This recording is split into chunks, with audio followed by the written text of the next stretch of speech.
Oi pessoal, tudo bem?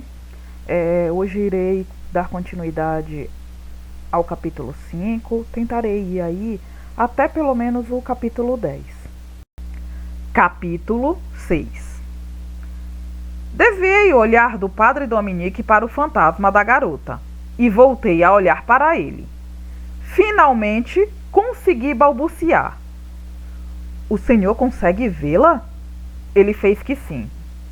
Sim, quando sua mãe me falou de você e dos seus problemas no colégio, eu desconfiei que você podia ser uma das nossas, Susana.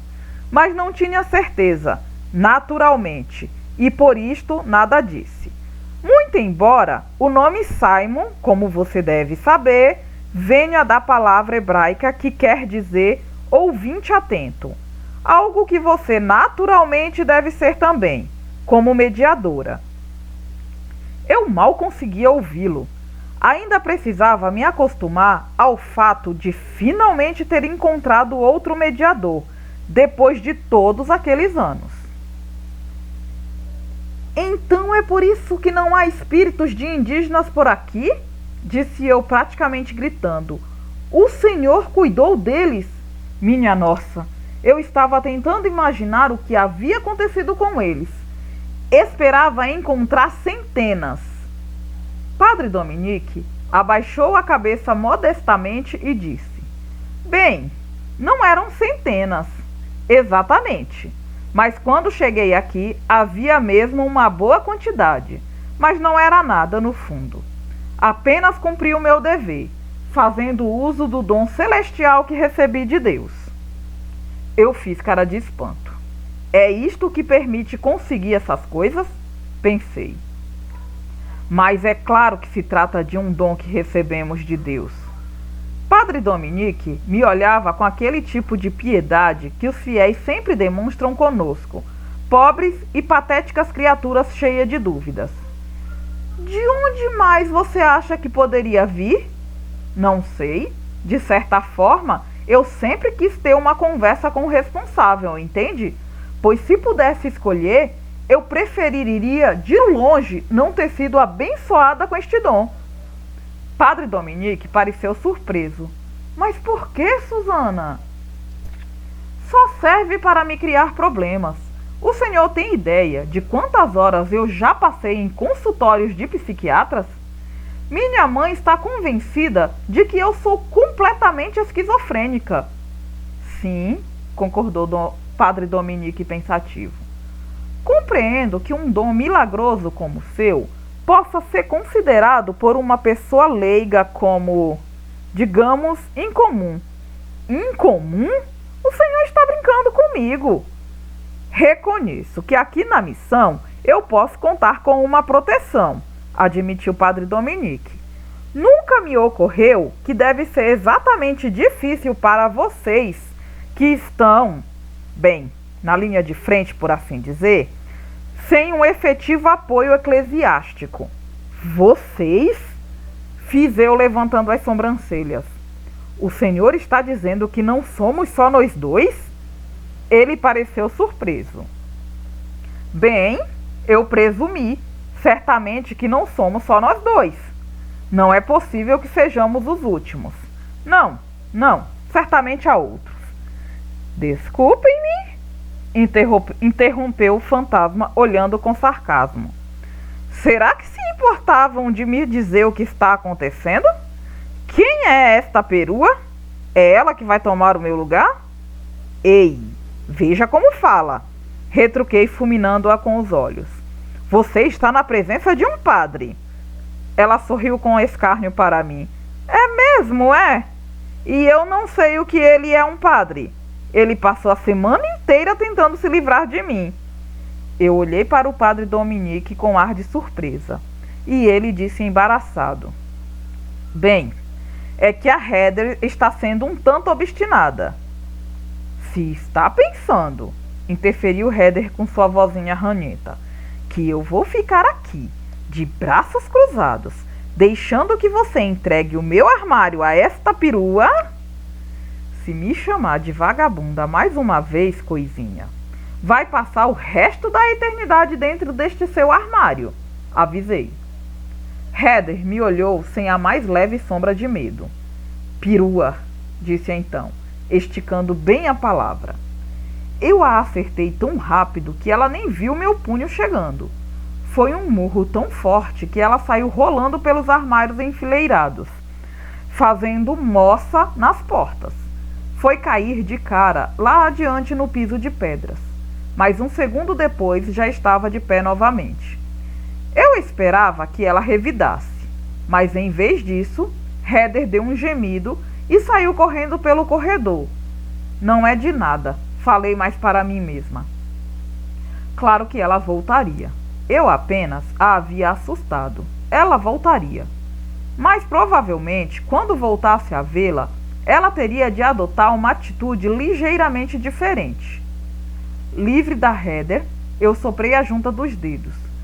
Os fantasmas podem ter maxilares bem resistentes. Então, padre, o que estava mesmo dizendo? Perguntei. Ainda com os olhos no ponto em que Heather estivera antes, padre Dominique observou algo secamente para um padre. Estão ensinando técnicas de mediação bem interessantes hoje em dia. Ora, respondi, ninguém pode me xingar assim e ficar por isso mesmo. Não ligo nem um pouco para o quanto pode ter sofrido na vida anterior. Acho que precisamos conversar sobre certas coisas, disse padre Dominico pensativo. Levou então um dedo aos lábios. Uma porta abriu-se ao lado e um homem corpulento, o rosto coberto por uma barba cerrada, olhou na direção da galeria, pois tinha ouvido o impacto do corpo astral de Heather nos armários de metal. Engraçado como os mortos podem ser pesados. Está tudo bem, Dom? Perguntou ao ver o padre Dominique. Tudo bem, Carl, tudo bem. E veja o que eu trouxe para você, respondeu o padre Dominique, pondo a mão no meu ombro. Sua nova aluna, Susana Simon. Susana, este é o seu professor, Carl Walden. Eu estendi a mão com que acabara de esmurrar Heather. Como vai, senhor Walden? Vou bem, senhorita Simon, muito bem. Minha mão desapareceu dentro da manopla do professor Walden. Ele não parecia muito um professor, parecia mais um lenhador. Precisou até se apertar contra a parede para permitir que eu me esgueirasse para dentro da sala de aula. Que bom que você vai ficar conosco, disse ele com seu vozeirão ressonante. Obrigado por acompanhá-la, Dom. Não há de quê, respondeu o padre Dominique. Tivemos aqui um pequeno problema com o armário dela. Você provavelmente ouviu. Não quis atrapalhá-lo. Vou pedir que o zelador dê uma olhada. Depois, Susana, espero-a de volta no meu gabinete às 3 horas para acabar de preencher aqueles formulários. Eu sorri carinhosamente para ele. Não vai ser possível, padre. Minha carona sai às 3. Padre Dominique fechou a cara para mim. Neste caso, vou mandar um passe para você, por volta de 2 horas. Ok. Respondi, dando teloguinho com os dedos para ele. Tchau.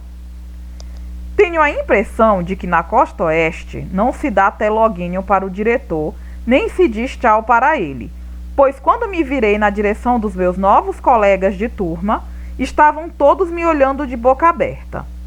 Talvez fosse a minha roupa. Eu estava usando um pouco mais de preto que de costume, por causa da tensão nervosa. Quando estiver em dúvida, costumo dizer, use preto. Com preto nunca tem erro. Ou talvez tenha, pois ao dar com todas aquelas caras de espanto, não vi uma única roupa preta. Muito branco, alguns marrons e uma quantidade de caques, mas nenhum preto. Gup. O professor Walden não pareceu perceber o meu mal-estar. Apresentou-me à turma e me convidou a explicar-lhes de onde vinha. Foi o que eu fiz. E todo mundo ficou me olhando com cara de tacho. Comecei a sentir um suorzinho escorrendo pela nuca. Tenho de reconhecer que às vezes prefiro a companhia dos mortos à companhia dos colegas. Gente de 16 anos pode ser mesmo assustadora. Mas o professor era um bom sujeito. Só me deixou ali debaixo daqueles olhares todos durante 1 minuto. Depois mandou-me sentar. Parece algo simples, certo? Simplesmente tome o seu lugar. Mas o problema é que havia 2 assentos. Um deles era ao lado de uma garota bronzeada linda, com uma espessa e encaracolada cabeleira de um louro queimado. O outro ficava bem lá no fundo, atrás de uma garota de cabelo tão branco e pele tão cor-de-rosa que só podia ser albina. Isto mesmo, não estou brincando, uma albina. Minha decisão foi influenciada por 2 fatores. O primeiro foi que, ao ver o assento lá no fundo, percebi que as janelas, que ficavam logo atrás dele, davam para o estacionamento do colégio. Tudo bem, não chegava a ser uma vista maravilhosa, mas depois do estacionamento tinha o mar. Não estou brincando. Aquele colégio, meu novo colégio, tinha uma vista do Pacífico ainda melhor que a do meu quarto, pois ficava muito mais perto da praia. Das janelas da minha sala de aula, era possível ver perfeitamente as ondas. Eu queria me sentar o mais perto possível da janela. O segundo motivo para me sentar ali era simples.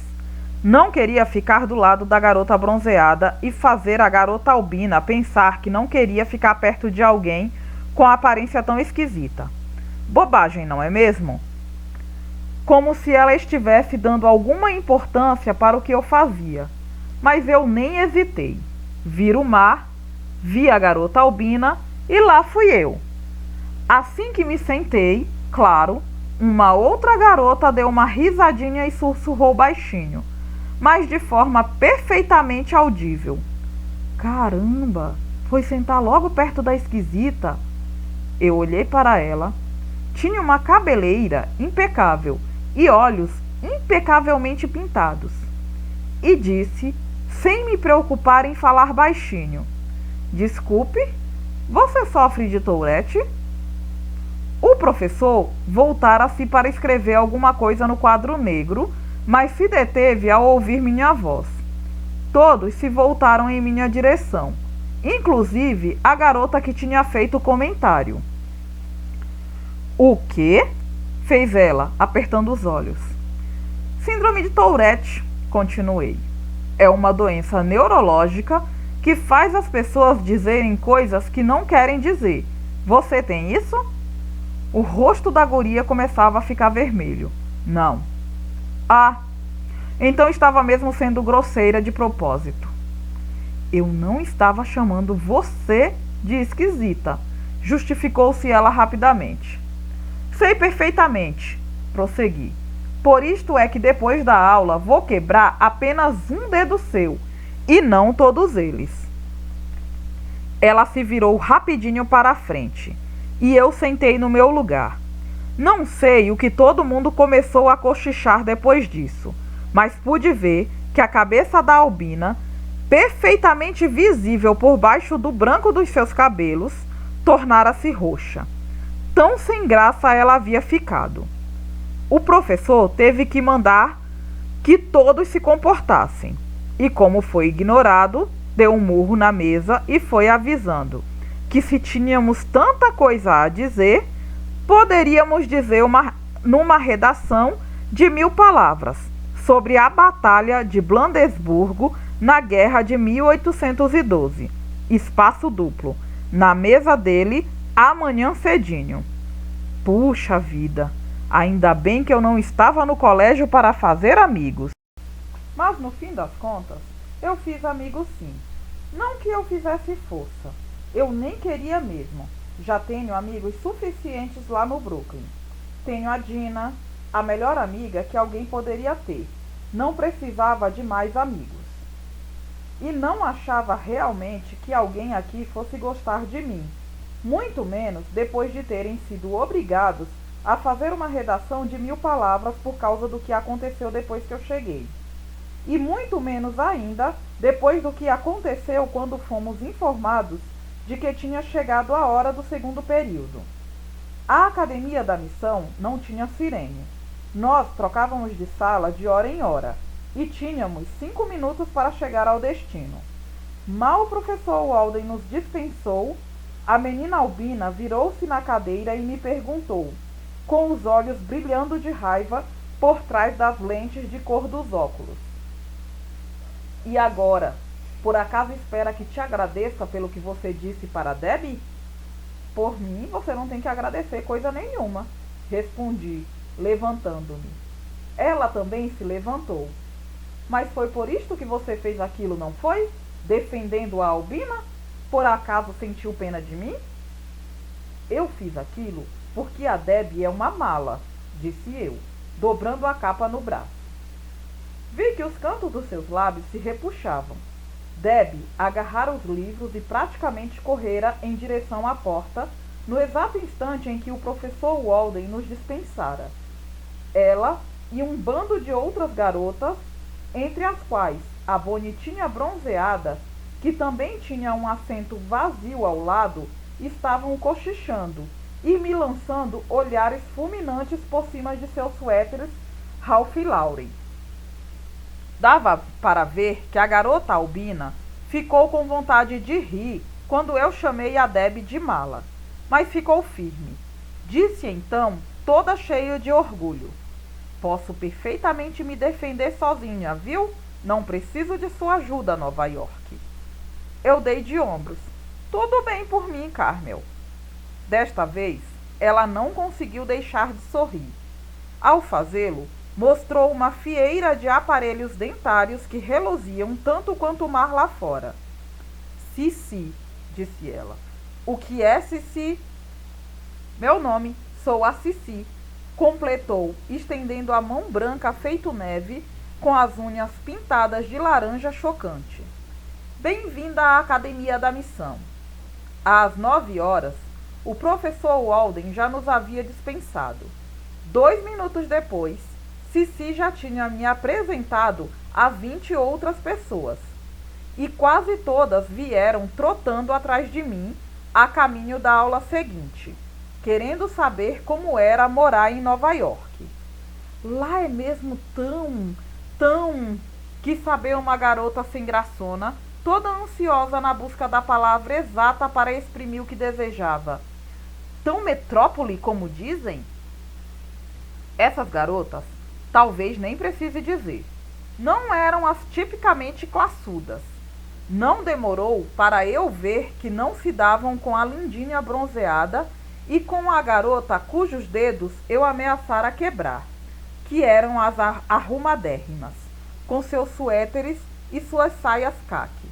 Nada disso. As garotas que se aproximaram de mim eram do mais diversos tipos. Umas cheias de acne, outras gordas, ou então completamente esqueléticas. Fiquei horrorizada ao ver que uma delas usava sandálias por cima de meia calça, com reforço nos dedos, e meia calça bege ainda por cima, com sandálias brancas, em pleno inverno. Logo vi que meu trabalho ia ser facilitado. Cici parecia ser a líder daquele grupinho. Editora do jornal do colégio, o Notícias da Missão, ao qual se referia como mais uma resenha literária do que um jornal de verdade, ela dissera a verdade quando me informou que não precisava de ajuda para ir à luta. Munição era o que não lhe faltava, com direito a um belo arsenal de torpedos verbais e uma ética do trabalho das mais sérias. Praticamente, a primeira coisa que ela me perguntou, depois de superar a raiva que lhe provoquei, foi se eu estaria interessada em escrever alguma coisa para o jornal. Nada muito complicado, foi dizendo toda espivitada. Quem sabe simplesmente um ensaio comparando a cultura adolescente na costa leste e na costa oeste. Aposto que você está encontrando um monte de diferenças entre nós e os seus amigos lá de Nova York. Então, que diz? Meus leitores teriam um maior interesse, especialmente garotas como Kelly e Debbie. Talvez você pudesse publicar alguma coisa sobre o mico que pode ser aparecer bronzeada na costa leste. E ela caiu no riso, sem parecer propriamente perversa, mas tampouco sem nada de inocente. Mas eu logo veria que Cici era exatamente assim, toda risonha, com um riso que brilhava ainda mais com aqueles aparelhos terríveis, e toda bem-humorada. Aparentemente, era tão famosa pelas piadas que soltava quanto por sua gargalhada quase relincho, que às vezes parecia sair dela aos borbotões, como se não pudesse controlá-la, numa alegria a toda prova que inevitavelmente atraía o psiu das noviças afetadinhas que trabalhavam como B10, impedindo-nos de incomodar os turistas que vinham tirar fotos de Junipero Serra, sendo bajulado por aquelas pobres índias de bronze. A Academia da Missão era um colégio pequeno. Havia apenas 70 segundanistas.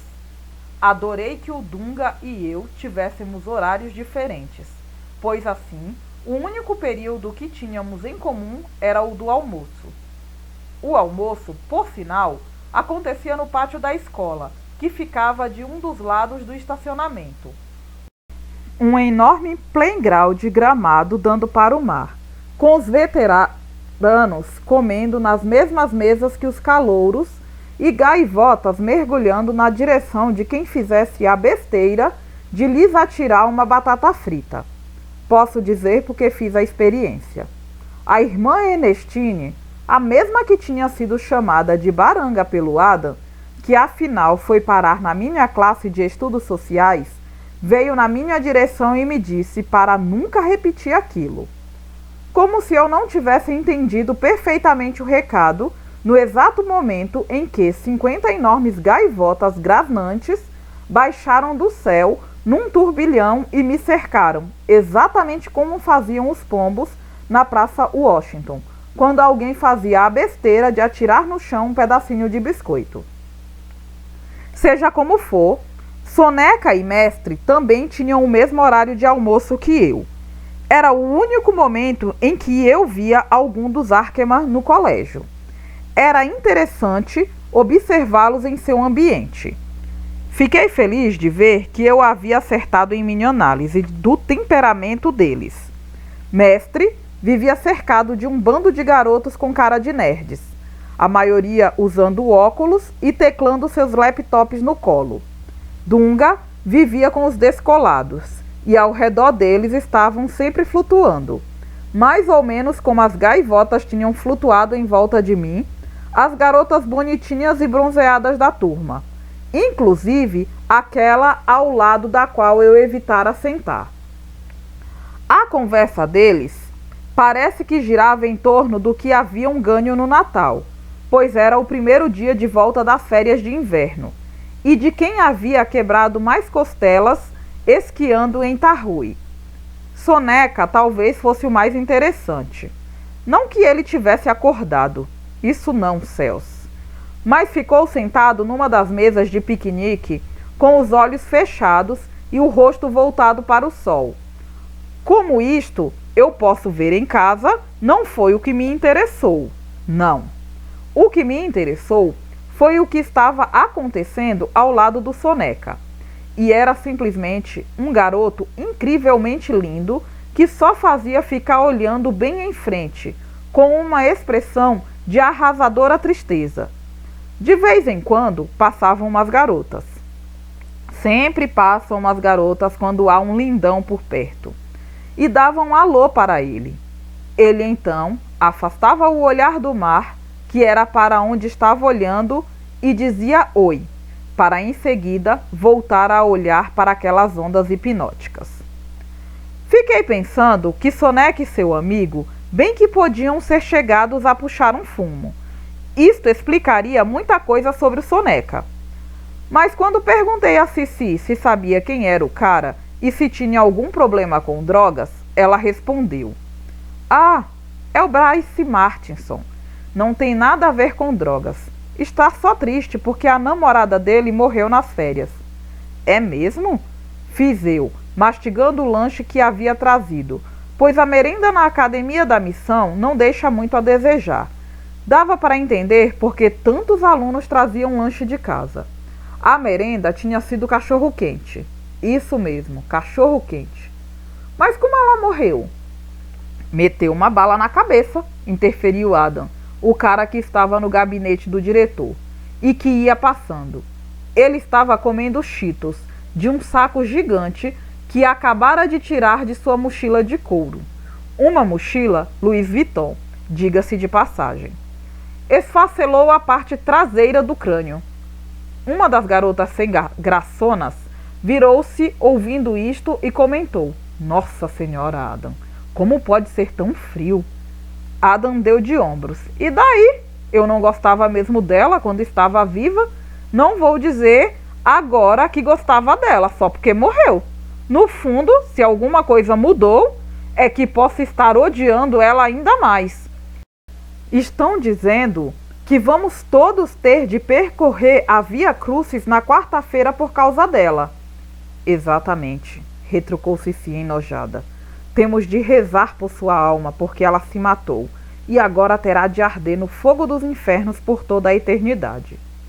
Adam ficou meio pensativo. É mesmo? Pensei que os suicidas iam para o purgatório. Nada disso, seu burro. Por que você acha que o Monsenhor Constantine não autoriza o serviço fúnebre da Kelly? Suicídio é pecado mortal. Monsenhor Constantine não pode deixar que uma suicida seja homenageada na sua igreja. Não permitirá nem mesmo que os pais dela a enterrem em solo consagrado. E aqui, Cici já estava rolando os olhos de espanto. Eu nunca gostei da Heather, mas odeio Monsenhor Constantine e suas regras cretinas ainda mais.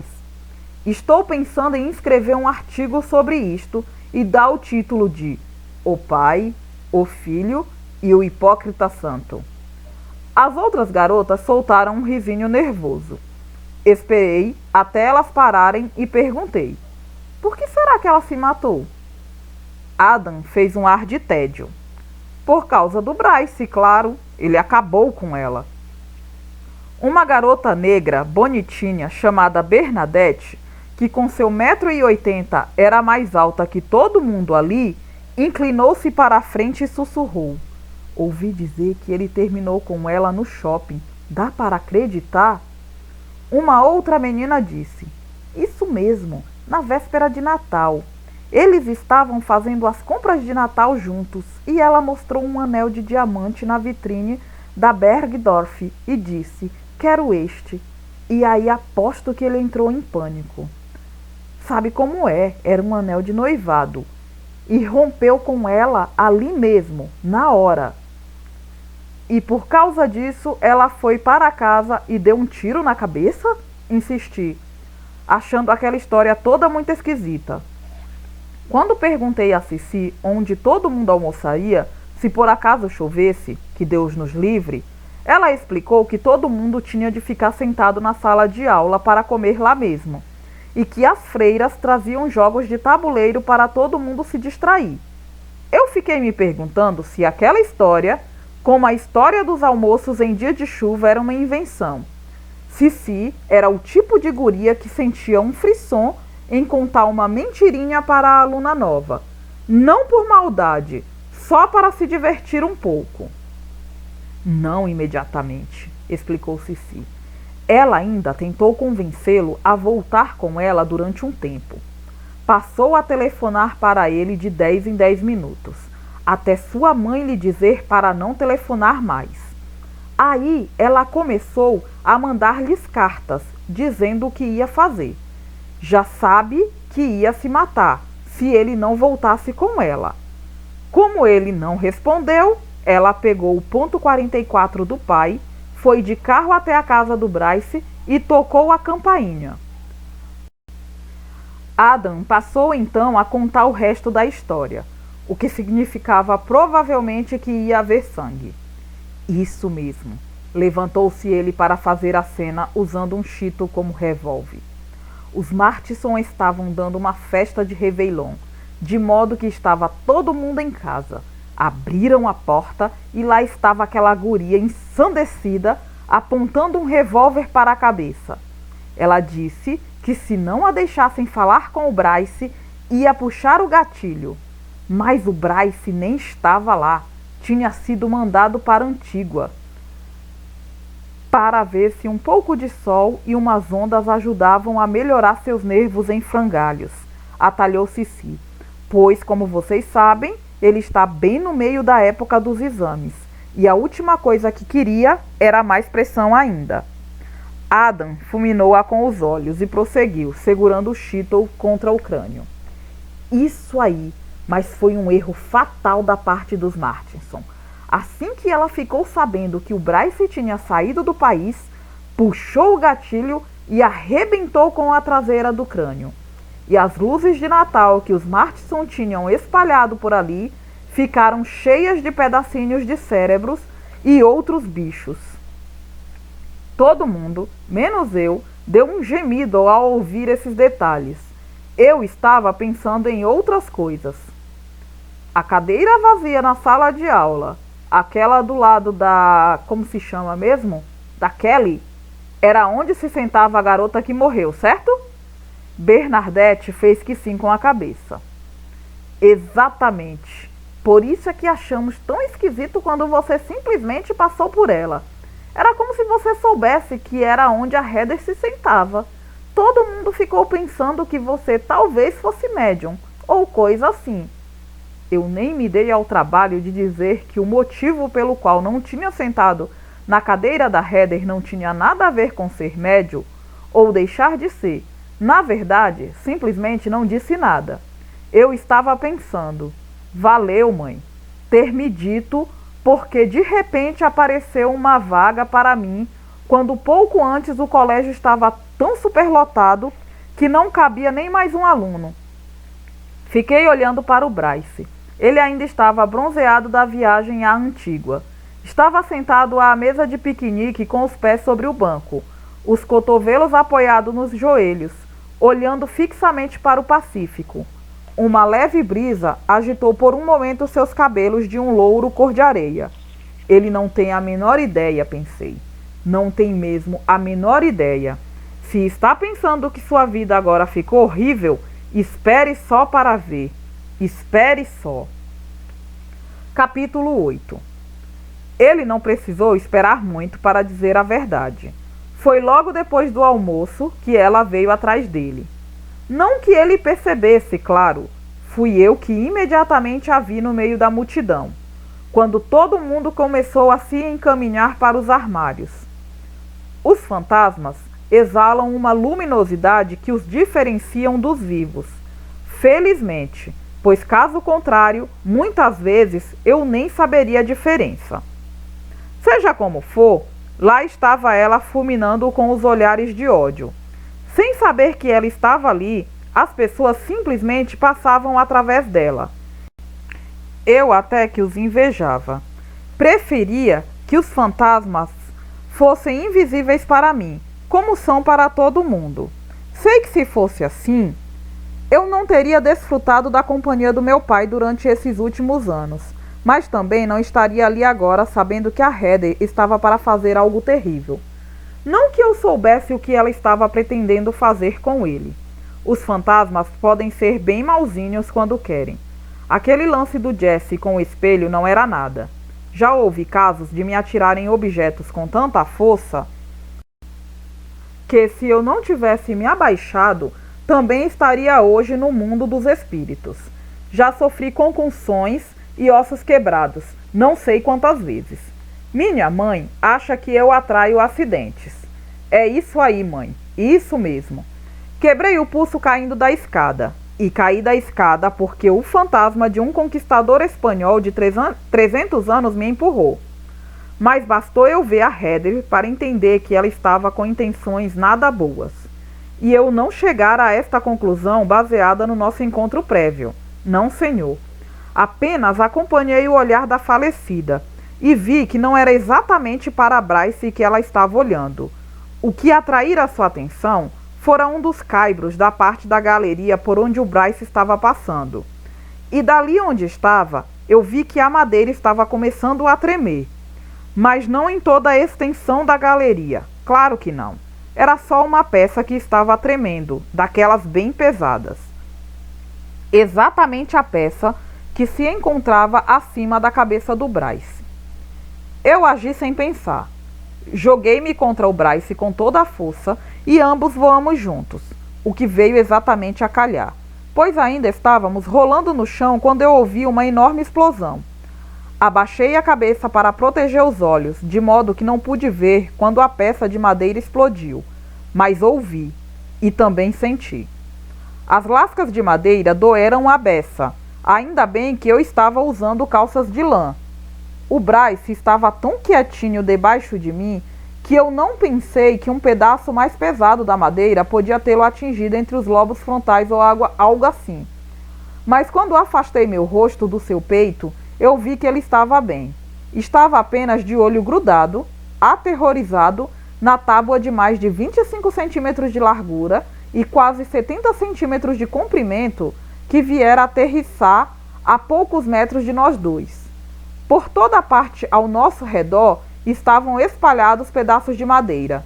Provavelmente o Bryce estava se dando conta de que, se aquela prancha tivesse atingido seu crânio, também haveria agora pedacinhos de Bryce espalhados por ali.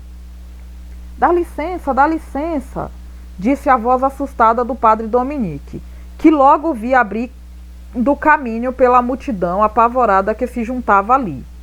Ele ficou congelado quando viu aquele pedação de madeira, mas ao dar com Bryce e comigo, voltou à ação.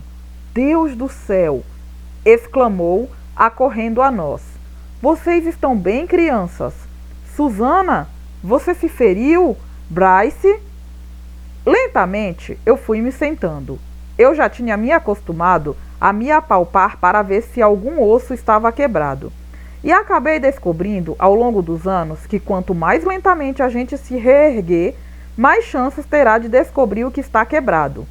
E menos chances de apoiar o peso do corpo nessas partes. Mas, daquela vez, nada parecia estar quebrado. Fiquei então de pé. Deus de misericórdia, dizia o padre Dom. Tem certeza de que estão bem? Estou bem, disse eu, me sacudindo toda. Estava toda coberta de pedacinhos de madeira por cima da minha melhor jaqueta, Dona Caram. Olhei em volta para ver se via a Heather. Pode crer que se a tivesse visto ali naquela hora, eu a teria matado. Realmente teria. Só que ela já estava morta, claro. Mas ela já tinha ido embora. Meu Deus! Exclamou Bryce, aproximando-se de mim. Ele não parecia estar ferido, só um tanto abalado. Na verdade, seria difícil ferir um grandalhão como ele, com seu 1,80 m de altura e aqueles ombros largos. Um verdadeiro Baldwin. E era comigo que ele estava falando. Comigo. Caramba, você está bem? Quis saber. Obrigado. Meu Deus, acho que você salvou a minha vida. Ora, não foi nada, disse eu, e não resisti a esticar a mão e pinçar uma farpa de madeira do seu suéter. Cachemira. Exatamente como eu imaginara. O que está acontecendo aqui? Um sujeito alto, metido num monte de túnicas e com uma calota vermelha na cabeça, abria caminho na multidão. Quando viu aquela madeira toda no chão e olhou para cima para avaliar o buraco que fora aberto, ele se virou para o padre Dom e disse: Viu? Está vendo, Dominique? É nisto que dá a permitir que os seus lindos passarinhos façam ninho onde bem entendem. O senhor Arkema nos avisou que isto podia acontecer e agora veja só, ele tinha razão. Alguém podia ter morrido. Só podia mesmo ser Monsenhor Constantine. Sinto muito, Monsenhor, sinto muito mesmo, disse Padre Dom. Não sei como uma coisa dessas foi acontecer. Graças a Deus ninguém ficou ferido. E voltando-se para Bryce e para mim, vocês dois estão bem mesmo? Parece-me que a senhorita Simon está meio pálida. Vou levá-la para ver a enfermeira, se não se importa. Susana? E vocês, crianças, voltem todos para a sala de aula. Todos estão bem. Foi apenas um acidente. Agora vão indo. Incrivelmente, todo mundo obedeceu. Padre Dominique era assim mesmo. De uma maneira ou de outra, você acabava fazendo o que ele dizia. Felizmente, ele usava seus poderes para o bem e não para o mal. Gostaria de poder dizer o mesmo sobre o Monsenhor. Lá estava ele de pé no corredor, que de repente ficara vazio, contemplando o enorme pedaço de madeira. Qualquer um poderia dizer só de olhar que ele não tinha nada de podre. Claro que a madeira não era nova, mas estava perfeitamente seca. Vou mandar tirar daí esses ninhos, Dominique, disse Monsenhor asperamente. Todos eles. Nós simplesmente não podemos correr este tipo de risco. E se um turista estivesse em pé aqui, e Deus nos livre, o arcebispo? O arcebispo estará aqui no mês que vem, como você sabe. E se o arcebispo Rivera estivesse bem aqui e esta viga caísse? E então, Dominique? As freiras que haviam acorrido, ouvindo todo aquele fuzuê, lançavam olhares de tamanha reprovação para o pobre padre Dominique, que eu quase disse alguma coisa. Cheguei até a abrir a boca, mas o padre Dom apertou mais o meu braço e começou a caminhar comigo para longe dali. Naturalmente, concordou, tem toda razão. Vou mandar o pessoal da manutenção cuidar disso imediatamente, Monsenhor. Imagine se o arcebispo fosse ferido. Nem pensar. Meu Deus, quanta besteira. Desabafei assim que nos vimos dentro do gabinete do diretor com a porta fechada. Ele só pode estar brincando. Pensar que um casal de passarinhos podia fazer tudo aquilo? Padre Dominique tinha atravessado todo o gabinete, direto para um armário onde se encontravam alguns troféus e placas. Prêmios de magistério, como eu viria a descobrir. Antes de ser removido pela diocese para um cargo administrativo, Padre Dominique havia sido um professor de biologia muito popular e estimado. Ele estendeu o braço por trás de um dos troféus e apanhou um maço de cigarros. Receio que talvez seja um pouco sacrílego, Susana, dizer que um monsenhor da Igreja Católica pensa besteiras, disse ele, de olhos baixos sobre o maço vermelho e branco. Ainda bem, então, que eu não sou católica, disse eu, e pode ficar à vontade para fumar se quiser. Não vou dizer a ninguém. Ele continuou contemplando o maço de cigarros sonhadoramente por mais um minuto. Deu um suspiro profundo e voltou a guardá-lo onde estava. Não, muito obrigado, mas é melhor não, concluiu. Minha nossa! Devia ser mesmo uma grande vantagem eu nunca ter me viciado com essa história de cigarro. Achei melhor mudar de assunto e então me debrucei para dar uma olhada nos troféus. 1964, disse. O senhor já está aqui há um certo tempo. Estou mesmo, reconheceu o padre Dom, sentando-se em sua escrivaninha. Mas santo Deus, Susana, o que exatamente que aconteceu lá? Ora, dei de ombros. Foi só a Heather. Acho que agora já sabemos por que ela ainda está rondando por aí. Quer matar o Bryce Martinson. Padre Dominique sacudiu a cabeça. Mas isto é terrível, terrível mesmo. Eu nunca vi tanta violência partindo de um espírito. Nunca, em todos estes anos, como mediador. É mesmo? Fiz eu olhando pela janela. O gabinete do diretor não dava para o mar, mas para as colinas onde eu morava. Olha só, prossegui, daqui se pode ver a minha casa. E era uma moça tão boa, continuou ele. Nunca tivemos qualquer problema disciplinar com a Heather Chambers, em todos os anos que ela passou na Academia da Missão. Por que estaria sentindo tanto ódio de um rapaz que dizia amar? Eu olhei para ele de lado. O senhor está brincando comigo? Não, tudo bem.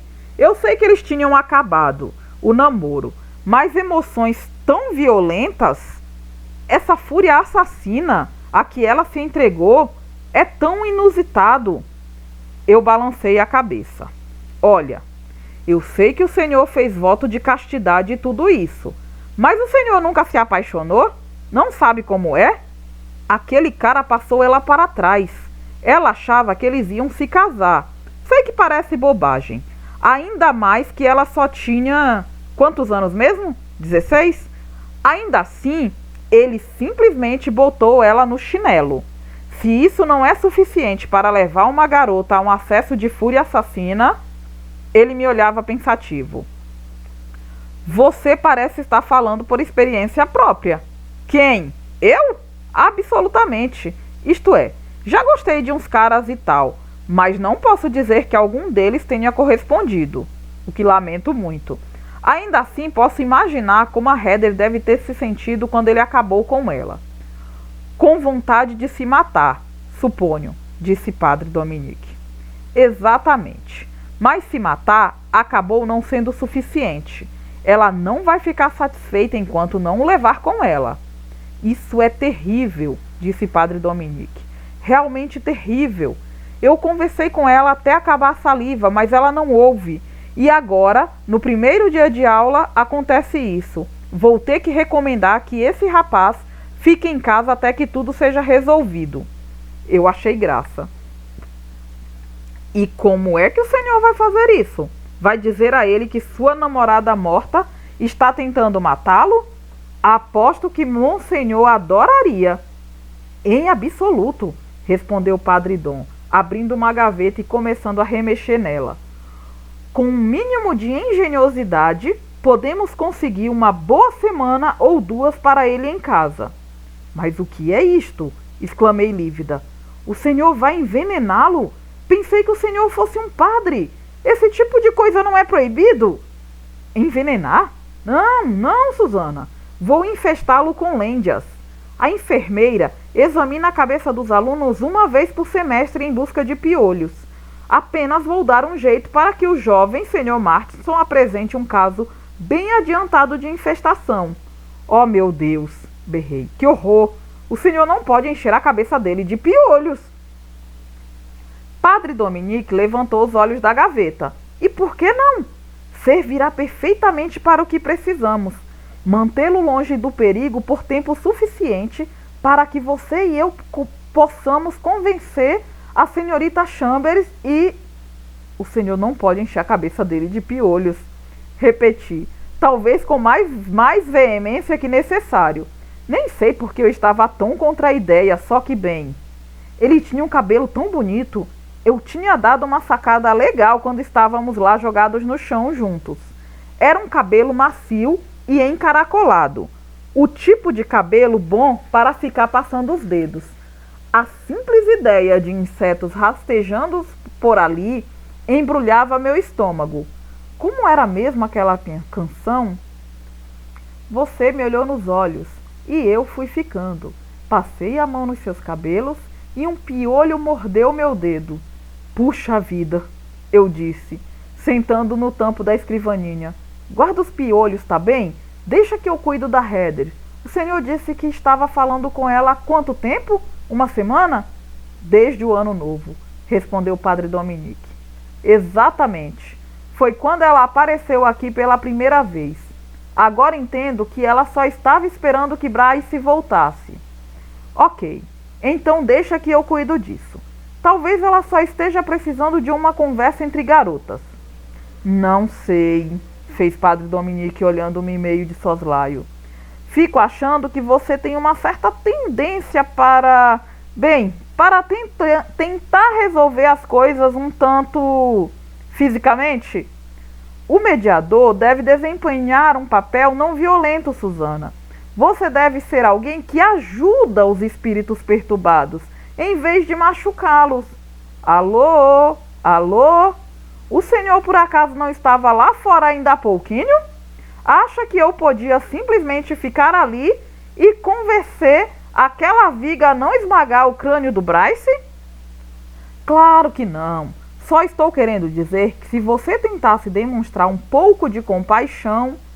Caramba! Eu tenho muita compaixão, padre. Meu coração ficou partido com a história dessa garota. Realmente ficou. Mas este aqui é o meu colégio, entende? O meu colégio, não o dela, não é mais. Ela tomou uma decisão e agora tem que aguentar as consequências.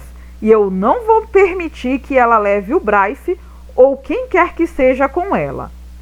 Padre Dominique parecia cético. Bem, se você está tão segura assim... Estou segura sim, respondi quase saltando por cima da escrivaninha. Deixe comigo, está bem? Padre Dominique concordou, mas sem muita convicção, deu para ver. Precisei que ele me desse um passe por escrito para poder voltar à sala de aula sem ser interceptada no corredor por uma das freiras. Eu estava esperando que uma delas, uma noviça de cara murcha, acabasse de examinar o passe para poder passar para o corredor, quando uma porta lateral, onde estava escrito enfermaria, se abriu e lá de dentro saiu o Bryce com o seu próprio passe. Ei! Não podia impedir-me de gritar. Que aconteceu? Ela por acaso... Quer dizer, aconteceu mais alguma coisa? Você está ferido? Ele deu um sorriso algo tímido. Não, só esta farpa desgraçada que me entrou debaixo da unha. Estava tentando me livrar de todas aquelas farpas que se agarraram à minha calça e uma delas entrou ali e ele mostrou a mão direita com uma enorme bandagem envolvendo o polegar. Eca, fiz eu. É isso aí, disse ele todo injuriado.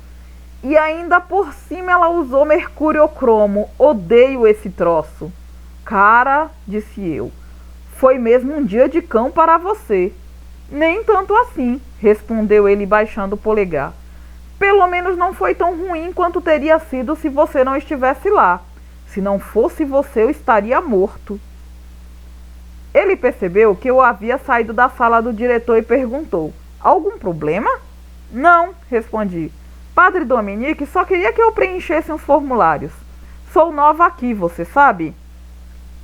E como a aluna nova, interrompeu a noviça, com a severidade, deve ficar sabendo que não é permitido ficar perambulando pelos corredores. É melhor vocês dois irem para as suas salas. Eu me desculpei e apanhei de volta o meu passe. Muito cavalheirescamente, Bryce se ofereceu para me mostrar onde seria a minha próxima aula. E a noviça se afastou, aparentemente satisfeita.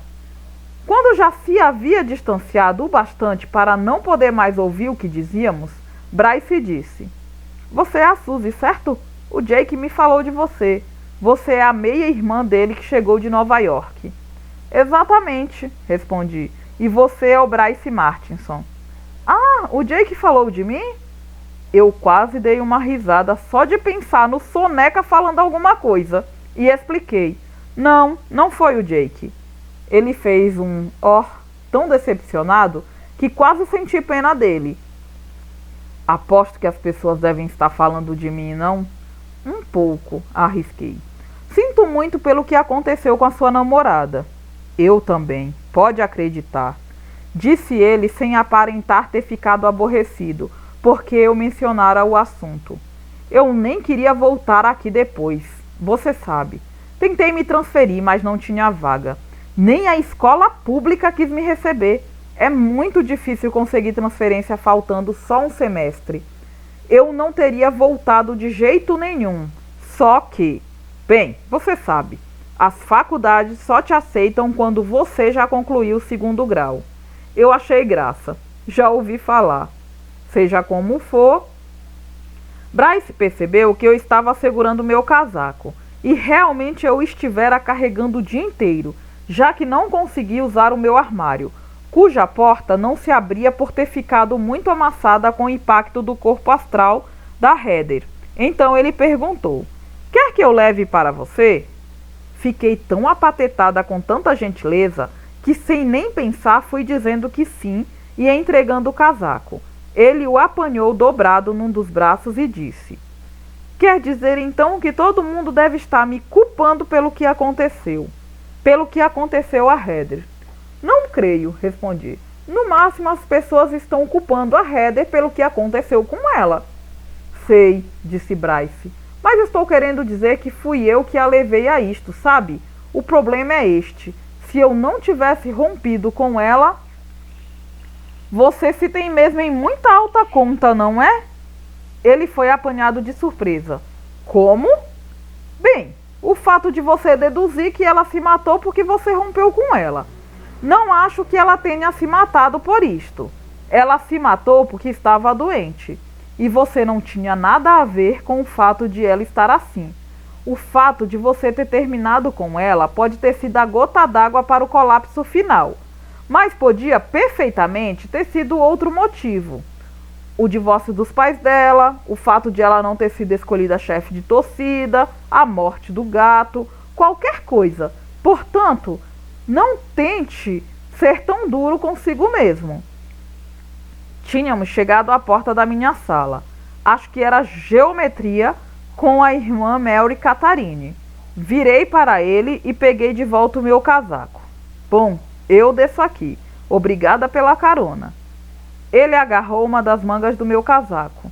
Espera aí, disse, olhando-me firmemente. Era difícil ver seus olhos, pois estava bem escuro na galeria, protegida como era do sol.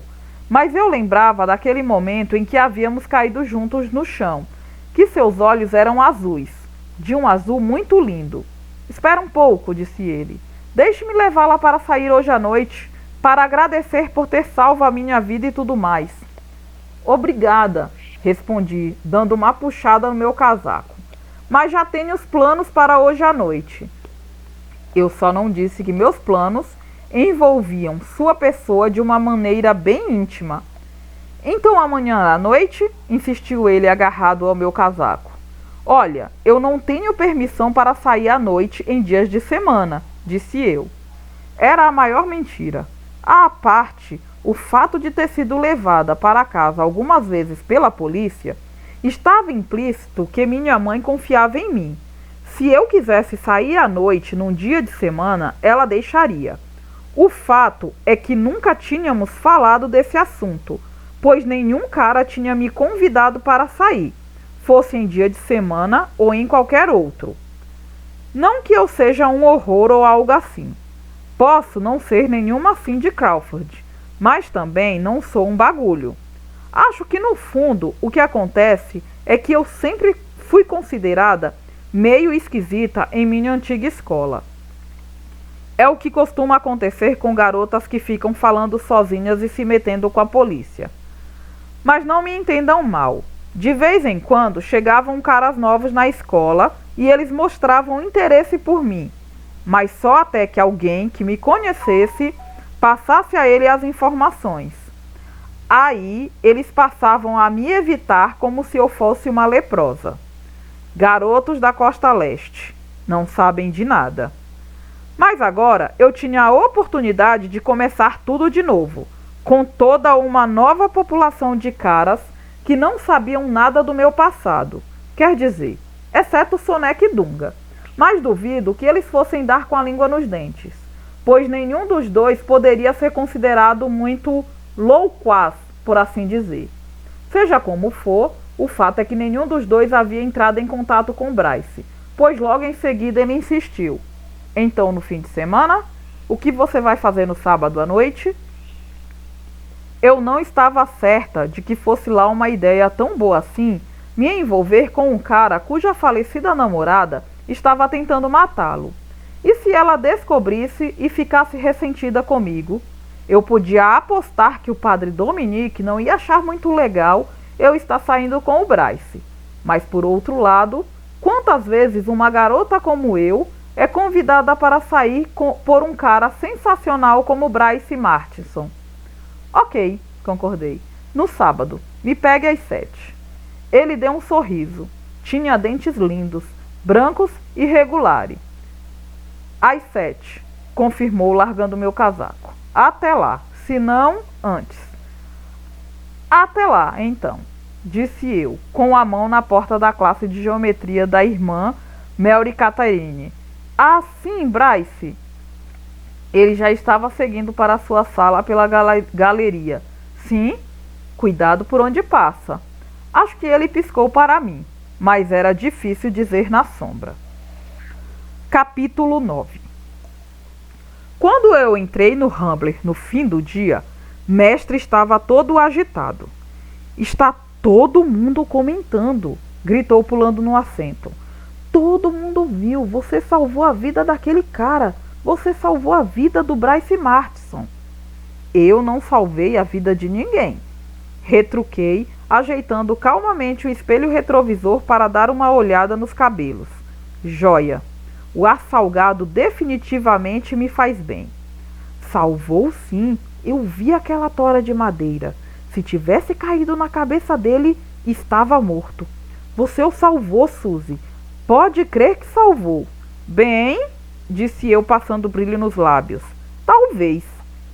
Caramba, você só foi ao colégio um dia e já é a garota mais popular da área. Mestre não conseguia mesmo se conter. Às vezes eu ficava pensando se um Lexington não seria uma boa. Não que eu não gostasse dele. Na realidade, era o filho do Andy de que eu gostava mais. O que no fundo não quer dizer muita coisa, mas é o melhor que posso dizer. Mestre, é que chegara para mim na noite da véspera, quando eu estava tentando decidir o que vestiria no primeiro dia de aula e me perguntara, muito pálido, se eu tinha certeza que não queria trocar de quarto com ele. Fiquei olhando para ele como se estivesse maluco. Seu quarto era bem legal e tudo mais. Mas espera aí, desistir do meu próprio banheiro e da vista para o mar? Nem pensar. Nem que isso significasse que eu estaria me livrando do meu incômodo companheiro de quarto, o Jesse, que na realidade não tinha voltado a aparecer desde que eu o tinha mandado passear. Por que diabos eu haveria de querer trocar o meu quarto? Perguntei. Mestre deu de ombros. É que este quarto aqui é meio horripilante, não acha não? Fiquei olhando para ele. Vocês deviam ver como o meu quarto estava, com o abajur da mesinha de cabeceira aceso, envolvendo tudo numa maravilhosa luz rosada, e o meu CD player tocando Janet Jackson tão alto que 2 vezes minha mãe tinha gritado para eu abaixar. Horripilante era a última coisa que alguém diria sobre o meu quarto. Horripilante? Repeti, olhando ao redor. Nenhum sinal do Jesse. Nenhum sinal de nada anormal. Estávamos perfeitamente instalados no reino dos seres vivos. O que tem de horripilante aqui? Mestre franziu a boca. Não diga nada ao papai, explicou então. Mas tenho andado um bocado por aí pesquisando esta casa e cheguei à conclusão, sem sombra de dúvida, que ela é mal assombrada. Fiquei olhando para sua carinha sardenta e vi que ele estava falando sério, muito sério, como deixou claro o seu comentário seguinte. Embora a maioria dos cientistas tenha descartado quase todas as alegações de casos de atividades paranormais no país, persistem muitos indícios de fenômenos espectrais acontecendo no mundo sem explicação. Minha investigação aqui em casa ficou a desejar em matéria de indícios considerados tradicionais de presença de espíritos, como os chamados pontos frios. Mas ainda assim, Suzy, ficou perfeitamente evidente a variação de temperatura neste quarto, levando-me a concluir que provavelmente houve aqui pelo menos um caso de grande violência, talvez até um assassinato, e que alguns remanescentes da vítima, que você pode chamar de alma se quiser, ainda estão por aqui, talvez na vã esperança de conseguir justiça para sua morte violenta. Eu me recostei numa das colunas da minha cama. Caso contrário, poderia ter caído. Caramba! Disse fazendo força para manter a voz normal. Impossível fazer uma garota se sentir mais bem-vinda. Mestre ficou meio embaraçado. Lamento, disse ele com a ponta das orelhas ficando vermelha. Não devia ter dito nada. Falei sobre isto com o Jake e o Brad, e eles disseram que eu estava maluco. Talvez esteja mesmo. e depois de engolir em seco, tomando coragem, mas considero meu dever como homem, me oferecer para trocar de quarto com você. Como vê, não estou com medo. Eu sorri para ele, esquecendo completamente meu choque numa súbita onda de afeto. Fiquei realmente sensibilizada. Dava para ver que o carinha tinha precisado reunir toda a coragem para fazer aquela proposta. Ele realmente estava convencido de que o meu quarto era mal assombrado. Apesar de tudo o que a ciência lhe dizia, e no entanto se mostrava disposto a se sacrificar por minha causa, por puro cavalheirismo. Impossível não gostar do carinha. Impossível mesmo. Beleza, mestre, disse eu, esquecendo completamente de tudo, numa onda de sentimentalismo e chamando-o pelo apelido que inventara para ele. Acho que seria perfeitamente capaz de enfrentar qualquer fenômeno paranormal que viesse a ocorrer aqui. Ele não pareceu se importar com o apelido. Evidentemente aliviado, disse: Bom, se você realmente não se importa... Não, está tudo bem. Mas queria te perguntar uma coisa. Continuei abaixando a voz para o caso de o Jesse estar em algum lugar por ali. Nessas suas pesquisas, em algum momento você ficou sabendo o nome desse pobre coitado cuja alma estaria vagando pelo meu quarto? Mestre sacudiu a cabeça. Se você quiser, realmente, posso conseguir para você. Posso dar uma olhada na biblioteca. Eles têm lá todos os jornais que foram publicados aqui na região, desde que começou a imprensa local, pouco antes da construção desta casa. Está tudo em microfilmes, e tenho certeza de que se ficar algum tempo dando uma olhada... A coisa me parecia meio absurda. Um garoto passando o tempo todo numa biblioteca bolorenta, vendo microfilmes, com uma praia daquelas a 2 quarteirões dali, mas cada um na sua, certo? Beleza, foi tudo que consegui dizer. Agora eu estava vendo que o fraco que o mestre tinha por mim ameaçava adquirir dimensões completamente desproporcionais. Primeiro, eu tinha me prontificado a viver num quarto que, segundo diziam, podia ser mal assombrado. Depois, tinha salvado a vida do Bryce Martinson. E depois, que grande façanha me esperava? Correu os 100 metros rasos em 10 segundos e 4? Veja bem, disse eu, enquanto Soneca pelejava com a ignição, que aparentemente tinha uma certa tendência a não funcionar na primeira tentativa. Eu fiz apenas o que qualquer um de vocês teria feito se estivesse lá. O Brad estava lá e não fez nada, atalhou o mestre. Tung interferiu. Corta essa, eu não vi nenhuma droga de Vig, está bem? Se tivesse visto, também teria empurrado ele dali. Minha nossa! Tudo bem, mas você não viu. Provavelmente estava ocupado demais olhando para Kelly Prescott. Dizendo isto, mestre levou um belo safanão no braço. Feche essa matraca, David, disse o Dunga. Você não sabe o que está falando. Cala a boca, todo mundo! Cortou Soneca num raro acesso de mau humor. Nunca vou conseguir tirar este carro do lugar se vocês continuarem me atrapalhando desse jeito. Brad, pare de bater no David. David, pare de gritar no meu ouvido. E Suzy, se você não tirar este seu cabeção aí do espelho, nunca vou conseguir ver para onde estamos indo. Vou te contar. Mal posso ver a hora de botar as minhas mãos naquele Camaro. Foi depois do jantar que o telefone tocou. Minha mãe teve de berrar lá de baixo, porque eu estava com meus fones de ouvido. Embora ainda fosse o primeiro dia do novo semestre, eu já tinha um bocado de dever de casa para fazer, sobretudo de geometria. Na minha antiga escola, nós só tínhamos chegado ao capítulo 7. Os segundanistas da Academia da Missão já estavam no capítulo 12. E eu sabia que estaria acabada se não começasse a recuperar o atraso. Quando desci para atender o telefone, minha mãe já estava tão furiosa comigo por ter precisado gritar. O trabalho dela exige que cuide muito bem das cordas vocais, que nem quis dizer quem era. Eu peguei o telefone e disse alô. Houve uma pausa e eu ouvi a voz do padre Dominique. Alô? Susana? É você? Desculpe incomodá-la em casa, mas estive pensando muito. E realmente estou achando... Eu cheguei à conclusão de que precisamos fazer alguma coisa imediatamente. Não consigo parar de pensar no que teria acontecido ao pobre Bryce se você não estivesse lá. Eu olhei para os lados. O Dunga estava jogando Cobodders com o pai, a única pessoa na casa que deixava ele ganhar. Minha mãe estava trabalhando no computador. Soneca tinha saído para substituir um entregador de pizza que estava doente.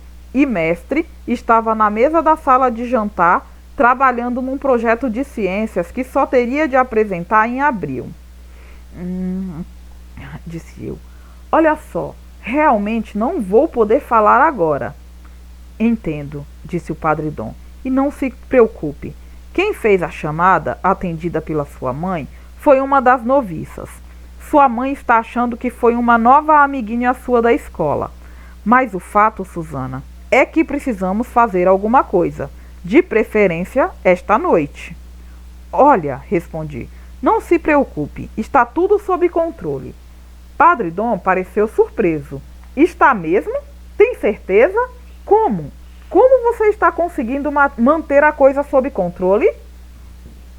Não tem importância, mas eu já fiz isso antes. Tudo vai dar certo, prometo. Ora, está bem. É ótimo prometer que tudo vai dar certo, mas eu já a vi em ação, Susana, e não posso dizer que fiquei muito bem impressionado com seu método. Daqui a um mês, o arcebispo estará chegando, e realmente eu não posso... O telefone sinalizou que havia outra chamada. Eu pedi que ele esperasse um minutinho. Apertei o botão e disse: Casa dos Arkerman Simon? Suzy, disse uma voz de garoto que eu não reconheci. Sim? Oi, tudo bem? É o Bryce. Então, qual é a boa? Eu olhei para minha mãe. Estava com a cara completamente enfiada na reportagem que estava trabalhando. Disse eu. Nada demais. Pode esperar só um pouquinho, Bryce. Estou com uma pessoa na outra linha. Claro, respondeu ele. Voltei para o padre Dominique. Então, retomei com cuidado para não dizer alto o seu nome. Agora preciso ir. Minha mãe está esperando uma chamada muito importante na outra linha. Um senador muito importante. Eu provavelmente iria para o inferno por causa disto, se é que existe este lugar. Mas não podia dizer a verdade ao padre Dominique, que eu ia sair com o ex-namorado do fantasma. Ora, mas é claro, disse padre Dominique. Bem, se você tiver um plano, tenho sim, não se preocupe. Nada vai estragar a visita do arcebispo. Prometo. Tchau. E desliguei voltando para o Bryce. Oi, desculpe. E aí? Nada não. Eu estava só pensando em você. Que vai querer fazer no sábado? Quer dizer, quer sair para jantar, ir a um cinema ou quem sabe as duas coisas? A outra linha acendeu. Respondi. Bryce, eu sinto muito. Realmente, mas a casa aqui está uma zona. Pode esperar um minutinho? Obrigada. Alô? Uma voz de garota que eu nunca tinha ouvido disse: Oi, tudo bem? É a Suzy? Falando, eu disse. Oi, Suzinha, é a Kelly Prescott, da sua classe. Só queria te dizer, aquilo que você fez hoje pelo Bryce foi muito legal. Puxa, nunca vi tanta coragem na minha vida. Deviam abrir manchete para você no jornal, no mínimo. Vou reunir uns amigos em casa neste sábado. Nada demais. Só uma festinha na piscina. O pessoal lá de casa vai viajar no fim de semana. E a piscina é aquecida, claro. Então, fiquei achando que se você quisesse, poderia aparecer. Fiquei ali segurando o telefone, completamente abestalhada. Kelly Prescott, a garota mais rica e mais bonita da segunda série, estava me convidando para uma festa na piscina na mesma noite em que eu tinha um encontro com o garoto mais sexy da escola, que ainda por cima estava na outra linha. Puxa, Kelly, claro, respondi. Eu adoraria. O Brad sabe onde fica? Brad? Fez a Kelly logo emendando. Ah, o Brad. Claro, ele é seu meio-irmão ou algo assim, certo? Isso mesmo. Traz ele também. Mas, olha... Adoraria ficar conversando, Kelly, mas estou com uma pessoa na outra linha. Podemos conversar sobre isto amanhã no colégio? Claro, sem problema. Tchauzinho. Apertei de novo o botão do Bryce, pedi que esperasse mais um pouquinho, tampei o bocal do fone com a mão e gritei: Brad, festa na piscina na casa da Kelly Prescott neste sábado. Se não for, eu te mato. Dunga largou o controle remoto. Nem pensar, berrou exultante. O cacete que eu não vou. Andy aplicou-lhe um cascudo. Olha a linguagem. Eu voltei a falar com o Bryce. Jantar seria genial, disse. Qualquer coisa menos comida natureba. Ótimo, fez ele. Isso mesmo, eu também odeio comida natural. Não tem nada igual a um bom pedaço de carne com umas fritas e um bom molho. Beleza, Bryce. Desculpe, mas é aquela outra chamada de novo. Lamento mesmo, mas vou ter de ir, tá bom? Falo com você amanhã no colégio. Ok, tudo bem, concordou Bryce, mas parecendo surpreso. Aposto que eu era a primeira garota que se preocupava em atender a outra linha durante um telefonema dele. Tchau, Suzy, e obrigado de novo. Sem problema, disponha. E desliguei, atendendo a outra ligação. Suzy? É Cici. No fundo, ouvi o Adam gritando. E eu também. E aí, garota? Foi dizendo a Cici. Estamos indo para o Clutch. Quer que a gente te apanhe? O Adam acaba de tirar a carteira de motorista. Sou perfeitamente legal, gritou o Adam no telefone. Clutch? É, o Café Clutch, no centro. Você não gosta de café? Você não é de Nova York? Aquela eu tive que pensar. Podes crer. O problema é que eu já estou meio comprometida. Ah, corta essa. Que compromisso você pode ter? Vai lavar o casaco? Sei que você é a maior heroína e coisa e tal, e talvez não tenha tempo para nós, simples mortais, mas... Ainda não acabei minha redação sobre a Batalha de Blandesburgo para o professor Walden, disse. E ainda preciso estudar muita geometria se quiser chegar perto de vocês. Gênios. Ai, meu Deus, retrucou Cici. Falou então, mas vai ter que prometer que senta do nosso lado no almoço amanhã. Queremos saber direitinho como você apertou seu corpo contra o do Bryce. E como se sentiu e tudo mais. Não quero saber nada disso, cortou o Adam, fingindo-se horrorizado. É isso aí, concluiu Cici. Eu quero saber tudinho. Eu prometi a ela que não omitiria nenhum detalhe e desliguei. Olhei para o telefone e, para grande alívio meu, ele não estava tocando. Eu nem podia acreditar. Nunca na vida eu havia sido tão popular. Sinistro. Claro que eu já tinha pregado a maior mentira sobre o dever de casa. Já tinha escrito a redação e estudara 2 capítulos de geometria, o máximo que eu conseguiria numa noite. Mas a verdade, claro, é que eu tinha uma missão a cumprir e precisava me preparar.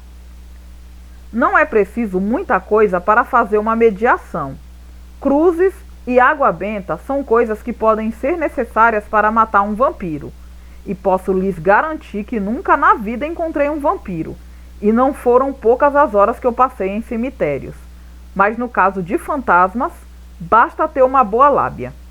Mas, às vezes, para o trabalho que fique bem feito, é necessário mesmo tomar certas providências. E para isso são necessárias algumas ferramentas.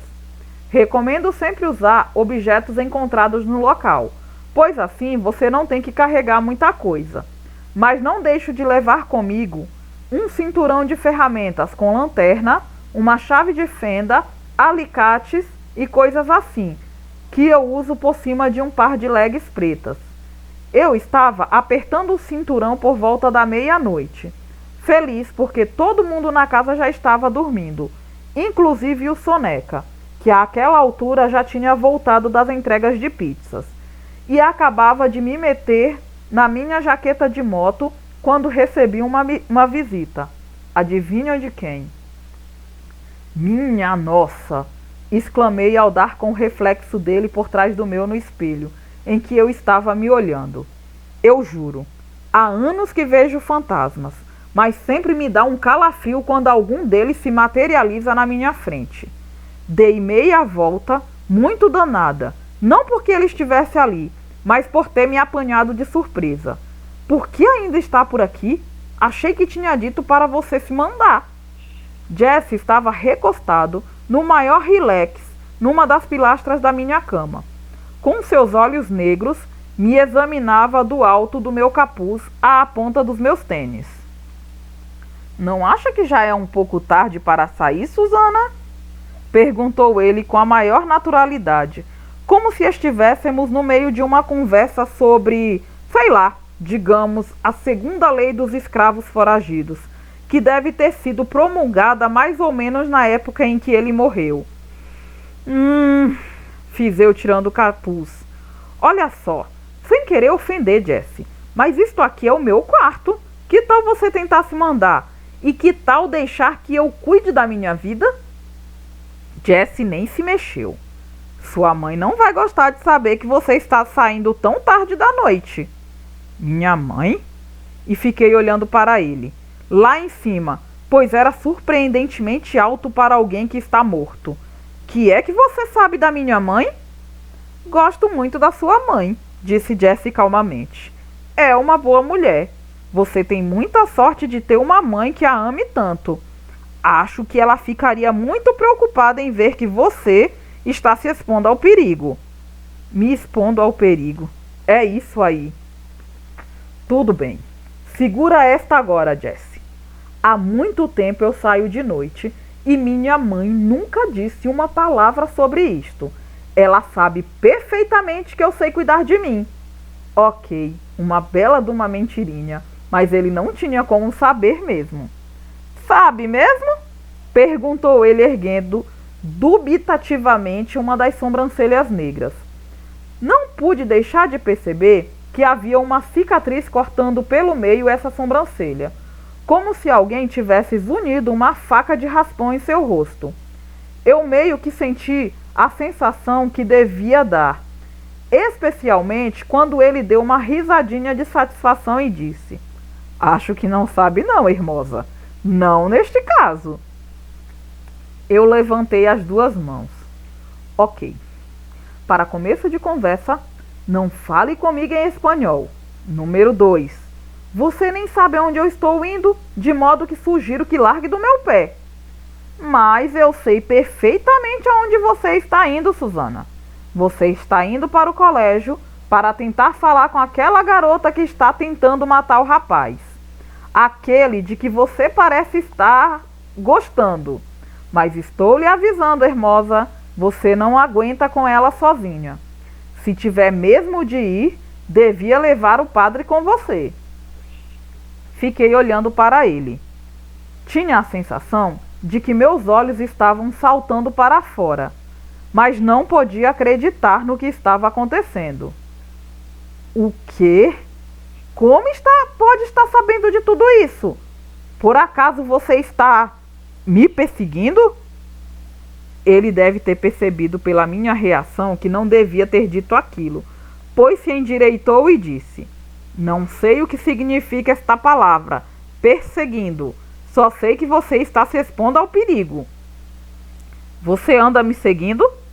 Insisti, apontando para ele um dedo acusador. Vai dizer que não anda? Tenha dó, Jesse. Eu já tenho um irmão mais velho. Não preciso de outro, não. Não preciso que ande por aí me espionando. Oh, claro, disse ele com todo sarcasmo. Esse irmão cuida muito bem de você. Quase tão bem quanto cuida do próprio sono. Espera aí, exclamei saindo em defesa do Soneca, contra todas as probabilidades. Ele trabalha de noite, está sabendo? Está economizando para comprar um Camaro. Jesse fez um gesto que muito provavelmente era grosseiro lá pelos idos de 1850. Você não vai a lugar nenhum, disse então. Ah, é mesmo? Desafiei, rodando no calcanhar e saindo porta fora. Tente me segurar, bafo de cadáver. Ele foi de uma precisão cirúrgica. Minha mão já estava na maçaneta quando a tranca da porta se fechou. Eu nem tinha notado ainda que havia uma tranca na minha porta. Ela devia ser muito antiga. O controle manual estava arrebentado e só Deus sabia onde é que podia estar a chave. Fiquei parada ali bem meio minuto, olhando para minha mão sem acreditar muito enquanto ela girava em vão a maçaneta. Até que resolvi respirar bem fundo, como havia sugerido a terapeuta da minha mãe. Ela não estava querendo dizer que eu devia respirar fundo quando estivesse enfrentando um fantasma perseguidor. Achava apenas que devia fazê-lo de maneira geral, sempre que estivesse me sentindo estressada. Mas o fato é que ajudou, e ajudou muito. Ok, disse afinal, voltando-me. Jesse, isto não é nada legal. Jesse ficou muito sem graça. Bastava olhar para ele para entender que não estava nada satisfeito com o que acabara de fazer. Não sei o que foi que causou a sua morte na vida anterior, mas certamente não foi por ele ser um sujeito cruel, ou por gostar de machucar as pessoas. Ele era um bom sujeito, ou pelo menos estava tentando ser. Não posso, disse ele, já agora bem na minha frente. Susana, não vá. Essa garota, a Heather, não é como os outros espíritos que você pode ter encontrado. Ela está cheia de ódio. Se puder, vai matá-la. Eu dei um sorriso encorajador. Aí mesmo é que eu devo acabar com ela, não? Vamos lá, abra a porta. Ele hesitou. Por um momento, achei que ele ia abri-la, mas ele acabou não abrindo. Apenas ficou lá, meio sem graça, mas firme. Como quiser, disse eu, e o contornei, caminhando direto para a janela. Botei um pé no assento que o Andy havia feito e levantei a persiana da janela. Já estava com uma perna passando sobre o peitoril quando senti sua mão agarrando meu pulso. Voltei-me para olhar para ele. Não consegui ver seu rosto, pois a luz da minha cabeceira estava por trás dele, mas ouvi perfeitamente sua voz e o tom suave em que pedia: Susana. Só isso, apenas o meu nome. Eu não disse nada, nem podia. Quer dizer, claro que podia. Não era como se houvesse um caroço na minha garganta ou coisa assim. Simplesmente, sei lá. Em vez disso, fiquei olhando para a mão dele, que era muito grande e meio escura, mesmo por cima do couro preto da minha jaqueta. Ele tinha um bocado de força naquela mão para um sujeito que estava morto, e até para um sujeito vivo. Viu que o meu olhar estava baixando, olhou na mesma direção e se deu conta de que sua mão estava agarrando o meu pulso. E então me soltou de repente, como se minha pele tivesse começado a queimar ou coisa parecida. Eu continuei subindo na janela. Quando consegui atravessar o telhado da varanda e chegar ao chão lá embaixo, voltei-me em direção à janela do meu quarto. Mas é claro que ele já tinha ido embora. Capítulo 10. Era uma noite fresca e clara, de lua cheia. Ali, da frente da casa, eu a via sobre o mar, parecendo um lampião aceso. Não, um farol como o sol, mas uma daquelas lâmpadas de poucos watts que a gente põe em abajures retorcidos na mesinha de cabeceira. O Pacífico, parecendo à distância um espelho tranquilo, estava negro, exceto numa estreita faixa iluminada pela lua, branca como papel. À luz da lua, eu podia ver a cúpula vermelha da Igreja da Missão, mas só porque eu estava vendo a missão não queria dizer que a missão estava perto. Ficava a bem uns 3 quilômetros de distância. Eu trazia no bolso as chaves do Rambler, que havia subtraído meia hora antes. O metal estava aquecido pelo calor do meu corpo. O Rambler, que de dia era turquesa, ficava parecendo cinza naquela sombra. Bom, sei perfeitamente que não tenho carteira, mas se o Dunga pode... Tudo bem, acabei vacilando. E não é melhor mesmo que eu tenha decidido não dirigir? Pois se não sabia como fazer, quer dizer, não que eu não saiba dirigir, claro que sei. É só que eu não tive muita prática, pois passei a vida inteira na capital mundial dos transportes públicos. Ah, esquece. Dei meia volta e caminhei em direção à garagem. Tinha de haver uma bicicleta em algum lugar. 3 garotos, confere? Tinha de haver pelo menos uma bicicleta. Acabei encontrando uma. Era uma bicicleta de homem, claro, com aquela barra imbecil e um assento duro demais, mas parecia funcionar bem. Pelo menos os pneus não estavam vazios. Então pensei, muito bem, lá vou eu vestida de preto, andando de bicicleta pelas ruas depois da meia-noite. O que está faltando? Não esperava mesmo encontrar alguma fita fosforescente, mas fiquei pensando que um capacete não seria mal. Havia um pendurado num cabide ao lado da garagem. Abaixei o capuz do meu suéter e pus o capacete. Uau! Charmosa e bem protegida. Só mesmo eu. E lá fui eu, descendo a ladeira. Cascalho não é exatamente a melhor coisa para andar de bicicleta, especialmente descendo. E logo ficou claro que o caminho todo era descendente, pois a casa, com vista para a Bahia, ficava num dos lados daquela espécie de outeiro.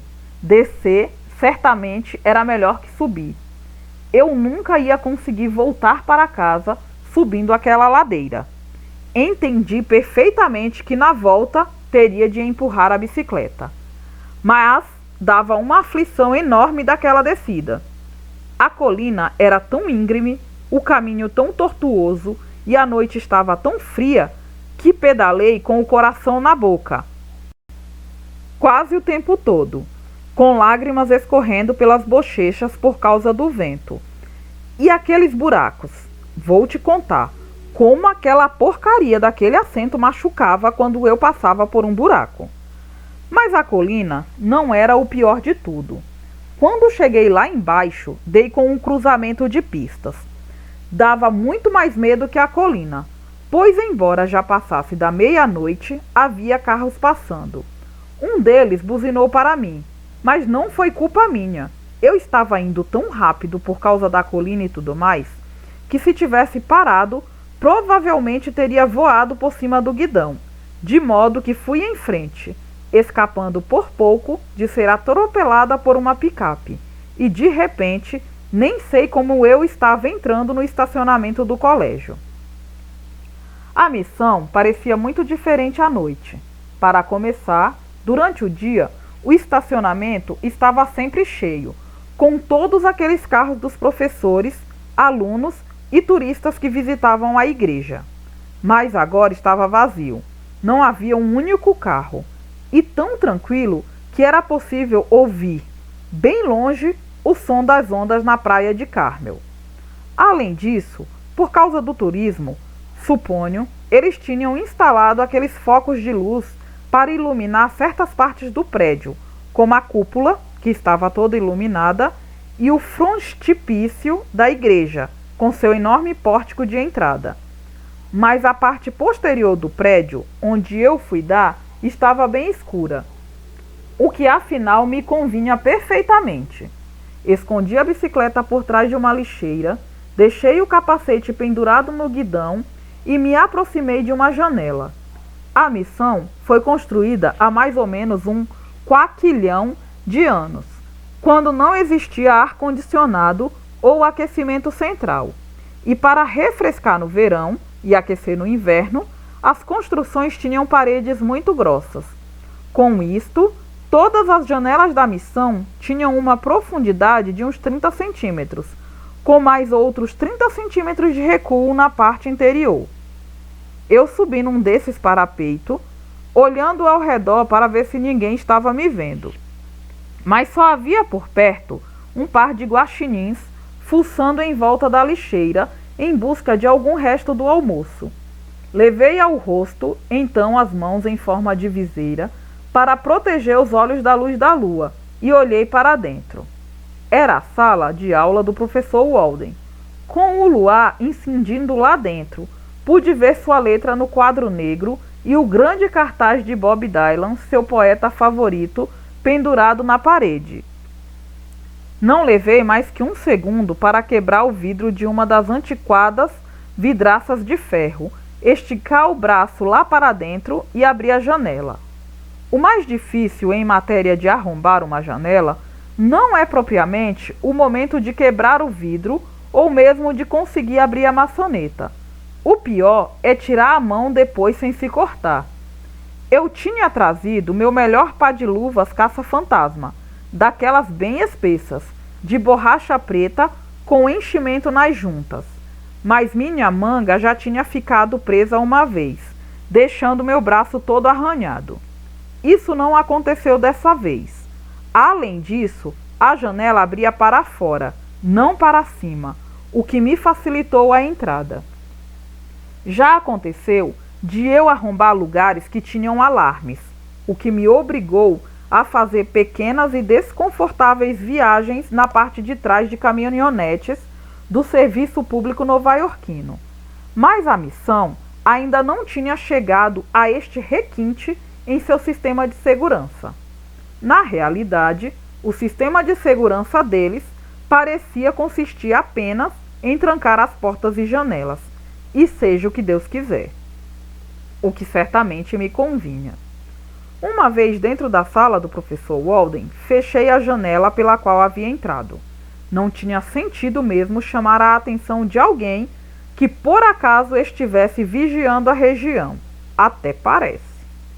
Era fácil ir passando entre as carteiras com todo aquele brilho da lua. E depois de ter aberto a porta e passado para a galeria, constatei que também não ia precisar da lanterna. O pátio estava inundado de luz. Concluí que a missão deve receber turistas até bem tarde, quando já escureceu, pois no beiral do telhado havia focos de luz amarela apontados em diferentes direções. A palmeira mais alta, aquela que tinha o maior arbusto de hibiscos em sua base, a fonte que continuava ligada mesmo àquela hora e, naturalmente, a estátua do Padre Serra, com uma luz brilhando em sua cabeça de bronze e outra nas cabeças das indígenas americanas a seus pés. Ainda bem que o Padre Serra era uma boa pessoa e já estava morto. Eu tinha a sensação de que aquela estátua o teria deixado muito embaraçado mesmo. A galeria estava vazia, assim como o pátio. Não havia ninguém por ali. Eu só ouvia o farfalhar da água da fonte e o canto dos grilos no jardim. Parecia mesmo um lugar bem tranquilo, o que não deixava de ser surpreendente. Estou querendo dizer é que nenhuma de minhas outras escolas me parecia tranquila. Pelo menos aquela ali estava parecendo bem tranquila. Até que eu ouvi aquela voz áspera atrás de mim. O que está fazendo aqui? Dei meia volta e lá estava ela, simplesmente recostada no seu armário. Perdão, no meu armário. E de olho grudado em mim, os braços cruzados no peito. Estava usando um par de calças negras, bem elegantes, e um twin set de cachemira cinza. Trazia no pescoço um colar de pérolas, com uma pérola para cada Natal e cada aniversário de sua vida. Certamente um presente de avós muito amorosos. Nos pés, um par de sapatos negros reluzentes. Seu cabelo, que brilhava tanto quanto os sapatos à luz amarelada dos refletores, parecia macio e dourado. Ela realmente era uma garota bonita. Pena que tivesse estourado os miolos. Heather, disse eu tirando o capuz. Oi, lamento te incomodar. Sempre ajuda a pelo menos começar de uma maneira polida. Mas acho que a gente precisa muito conversar. Você e eu. Heather nem se mexeu. Não estou exagerando. Ela apertou um pouco os olhos. Tinha uma cor pálida, acho que meio acinzentada, embora fosse difícil saber, apesar dos refletores. Os longos cílios, escurecidos com rímel, tinham uma espécie de moldura de lápis negro de muito bom gosto. Conversar? Perguntou ela. Ah, sim, claro. Eu também quero muito falar com você. Estou sabendo perfeitamente sobre você, Suzinha. Eu tremi nas bases. Não consegui me conter. Suzy, corrigi. Como quiser. Eu sei o que você está fazendo aqui. Ótimo, muito bem, respondi. Neste caso, não vou precisar explicar. Quer se sentar para a gente poder conversar? Conversar? Por que eu haveria de querer conversar com você? O que você está pensando que eu sou, mané? Meu Deus, você se acha mesmo muito esperta, não é? Acha que simplesmente pode ir entrando assim? Como assim? Fiz eu piscando. Ir tomando meu lugar, endireitou-se ela, afastando-se do armário e caminhando em direção ao pátio, como se estivesse admirando a fonte. Você, a nova garota, prosseguiu olhando-me com um rabo de olho. A garota nova que acha que pode simplesmente ir tomando o lugar que me pertencia. Você já se apoderou do meu armário, já está querendo roubar minha melhor amiga. Eu sei que a Kelly te telefonou e te convidou para a porcaria da festa dela. E agora está achando que pode roubar o meu namorado. Eu botei as mãos nas cadeiras. Ele não é mais seu namorado, lembra, Heather? Ele acabou com você. E é por isto que você está morta. Você estourou os miolos na frente da mãe dele. Heather arregalou os olhos. Cala a boca, disse. Você estourou os miolos na frente da mãe dele porque era burra demais para entender que nenhum garoto, nem mesmo Bryce Martinson, merece que a gente morra por ele. Eu passei por ela, caminhando em direção a uma das galerias de cascalho que cortavam os jardins. Eu não queria reconhecer, nem para mim mesma, mas estava ficando meio nervosa de ficar ali naquela galeria coberta depois do que acontecera ao Bryce. Você deve ter ficado com muita raiva quando se deu conta do que havia feito. Você se matou, e por uma coisa tão boba, por causa de um cara. Cala a boca!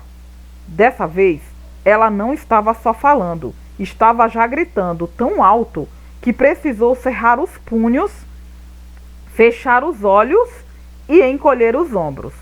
Gritou tão alto que meus ouvidos ficaram ressoando um bom tempo, mas não veio ninguém correndo da reitoria, onde eu vira algumas luzes acesas. Os pombos que eu ouvira arrulhando no beiral da galeria não emitiam um único som desde que a Heather aparecera, e os grilos haviam tratado de adiar o resto da sua serenata. As pessoas não ouvem fantasmas. Bem, não pelo menos a maioria das pessoas. Mas o mesmo não se pode dizer dos animais, e mesmo dos insetos. Eles são hipersensíveis a qualquer presença paranormal. Por causa do Jesse, o Max, o cachorro dos Arkema, nem chega perto do meu quarto. Não precisa gritar assim, disse eu. Ninguém mais pode te ouvir além de mim. Grito quanto quiser, berrou ela e começou a gritar mesmo. Bocejando, fui sentar-me num dos bancos de madeira junto à estátua do Padre Serra. Percebi então que havia uma placa no pedestal. Graças aos refletores e à luz da lua, eu podia perfeitamente ler a inscrição. Ao venerável Padre Junipero Serra, 1713-1734, dizia a placa. Seu comportamento exemplar e sua abnegação foram um exemplo para todos que conheceram e receberam seus ensinamentos. Eu ia ter de olhar a abnegação no dicionário quando voltasse para casa. Fiquei me perguntando se era a mesma coisa que autoflagelação, algo pelo que Serra também era conhecido. Você está me ouvindo? Gritava Heather. Eu olhei para ela. Sabe o que significa abnegação? Perguntei. Ela parou de gritar e ficou olhando para mim. Depois, deu uns passos adiante, com a expressão lívida de raiva. Escuta aqui, sua vaca, foi dizendo, parando de caminhar quando estava já quase grudada em mim. Quero que você simplesmente desapareça. Está entendendo? Quero que desapareça desse colégio. Este armário é meu. A Kelly é a minha melhor amiga. E o Bryce é o meu namorado. Vê se trata de desaparecer, de voltar para o lugar de onde veio.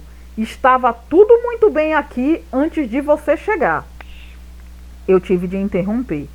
Sinto muito, Heather, mas as coisas não estavam nada bem antes de eu chegar aqui. E sabe por que eu sei disso? Porque você está morta, entendeu? Você está morta. Os mortos não têm armários, nem amigas, nem namorados. E sabe por quê? Porque estão mortos. Parecia que a Heather ia começar a berrar de novo, mas eu me adiantei, dizendo com toda a suavidade e clareza: eu sei que você cometeu um erro. Você cometeu um erro terrível, horrível mesmo. Não fui eu que cometi o erro, atalhou ela cortante. Foi o Bryce que cometeu o erro. Foi ele que rompeu comigo. Eu respondi: tudo bem, não era desse erro que eu estava falando. Estava me referindo ao fato de você dar um tiro na cabeça, porque um boboca de um garoto acabou com você. Se acha que ele é tão imbecil assim, disse ela com uma expressão de zombaria, por que vai sair com ele no sábado?